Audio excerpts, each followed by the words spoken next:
there! One of our dinosaurs is missing! A missing what?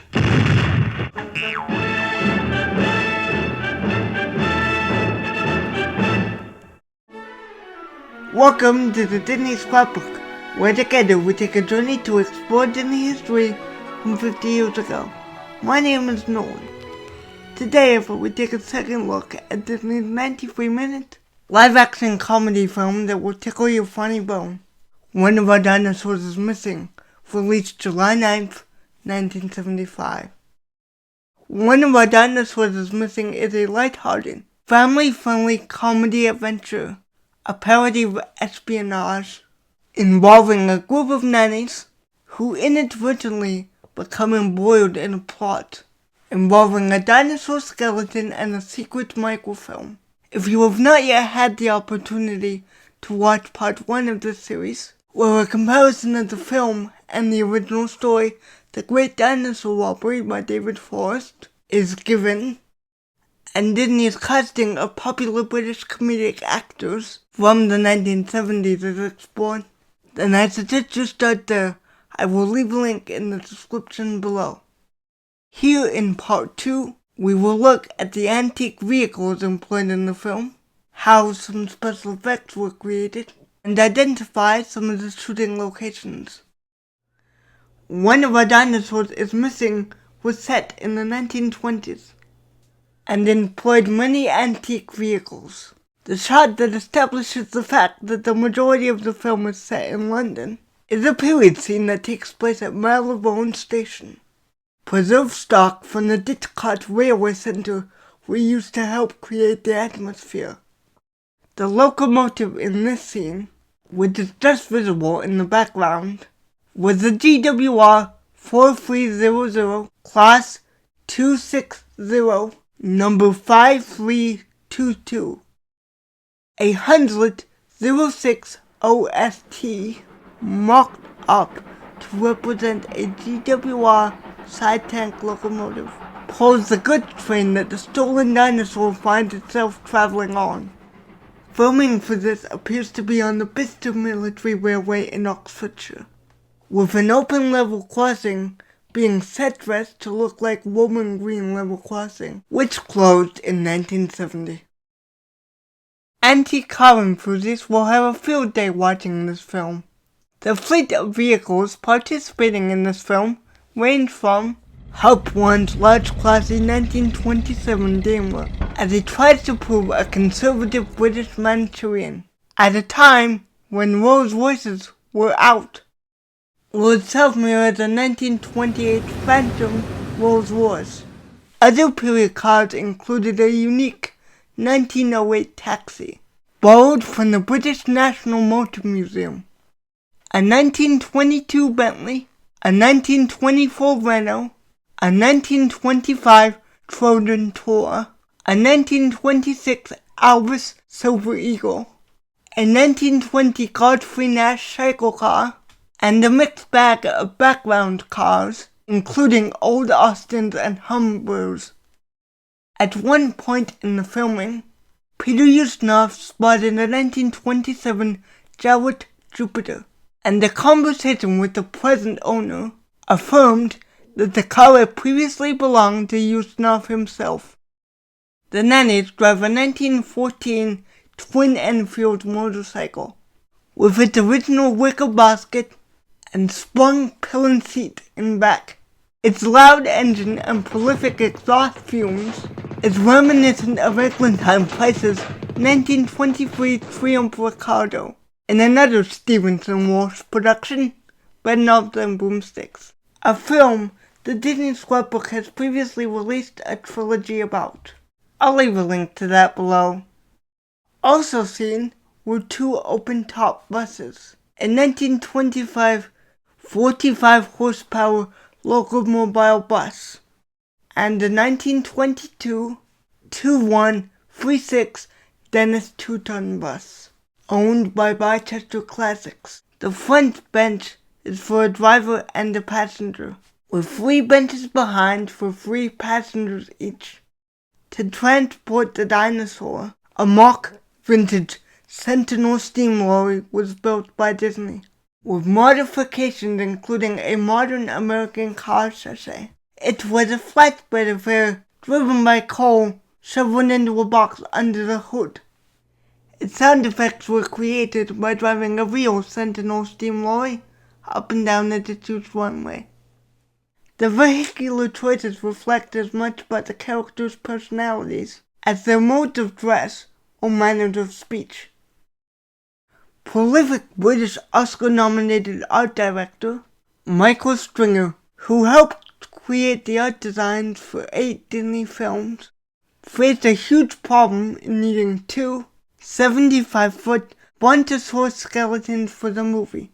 No self-respecting museum would permit its valuable dinosaurs to be put through the paces Hollywood requires of its actors. So Stringer, armed with plenty of photographs, research material, and the actual museum pieces he was permitted to visit for reference, engaged a team of 6 modelers to begin the mammoth task. Automation was not involved in building these creatures, as almost every bone of a dinosaur is of a different size or shape, so each one was made separately. Stringer and his crew cast each bone around a heavy iron frame. The pieces were then connected slowly over a period of 2 months. First, the backbone, then the legs and ribs, and finally the neck and head. The model builders had a rather special problem with the neck on one of them, since its head was to bob up and down during the chase. Each skeleton would, when completed, weigh several tons. British special effects artists Culley and Stears from Pinewood Studios have both previously worked with Disney on films such as The Sword in the Rose, In Search of the Castaways, and The Free Lives of Thomasina. Both have worked on Chitty Chitty Bang Bang, as well as the James Bond and Carry On films. The establishing shot and several other mats for this film were produced by veteran mat artist Culley. Academy Award winner Stears, who had created such gadgets and vehicles as the Bond's Aston Martin of Goldfinger and the flying car in Chitty Chitty Bang Bang, worked on models and special effects. Interestingly, in 1976, Stears had a call from George Lucas, who wanted to know if he was interested in creating mechanical and electrical effects for a film he had written, Star Wars. Stears accepted and designed Luke Skywalker's land speeder, the lightsabers, the Death Star, the robots, both manual and remote controlled, and the metallic suit for C-3PO.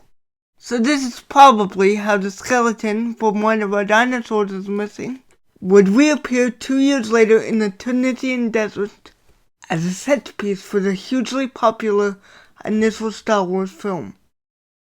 The film, One of Our Dinosaurs is Missing, was shot in England at Pinewood Studios, including utilizing Heverton Hall, Ivor Heath, Buckinghamshire, and Elstree Studios. However, it also used various locations around the country, including Marylebone Station in London, Cromwell Road by the British Natural History Museum, London SW7, the front of the Natural History Museum, South Kensington, Clarence Gate area and London Zoo in Regent's Park, looking across the River Thames towards St. Paul's Cathedral from the north side of Queen Victoria Street, London, Clarence Road to Trinity Place in Windsor, Berkshire, and the George on the Green Public House, Holyport Green, south of Maidenhead, Berkshire. As in many Disney films, there is an Easter egg, with a nod to the 1941 film The Reluctant Dragon. British composer and conductor Godwin was no stranger to film scoring. During his lifetime, he scored over 70 films. One of Our Dinosaurs is Missing was his first score for Disney. going on to create the music for Escape from the Dark in 1976, Candle Shoe in 1977, and The Spaceman and King Arthur in 1978. The music for One of Our Dinosaurs is Missing adds to the comedy of the film with its rhythmic, catchy, zany, colorful score, accentuating the characters' mannerisms perfectly and helping to keep the atmosphere lighthearted, especially with the use of a xylophone when the dinosaur was on screen. My only wish is that they have released a separate recording of this upbeat score. Although both British and American humor share a common language, their comedic styles diverge significantly, shaped by cultural values and societal norms. The British have, and always will, poke fun at themselves, and every other nation with exaggerated parody. Unfortunately, Americans can find this kind of humor racist, and found this film insulting to the Chinese culture, negating to notice that not only the Chinese were made fun of, but the Scots, the Americans, and the British upper class. It is the self-deprecation and coverage of taboo subjects that shocks audiences and helps to create the humor. This film grossed $9.3 million at the box office, being received much more favorably with the British audiences than American, earning a modest $5.5 million in American film rentals. I personally found this farcical film hilarious and was particularly impressed by the performances given by Joan Sims and Peter Ustinov. I did find the section where the nanny drives the dinosaur around southern England a little long, and I feel it could have been edited some. Thank you for listening. If you enjoy an evening of uproarious comedy and would like to watch One of Our Dinosaurs is Missing, it is available on iTunes, YouTube, Amazon Prime, Google Play. Sorry, but the DVD is only available to those of you that live in Region 2. If you enjoyed this type of 50th anniversary content, please like and subscribe and hit that notification bell. The Disney Scrapbook will be producing other 50th anniversary content throughout the year that will include reviews of Disney films, LPs, books, and theme park content.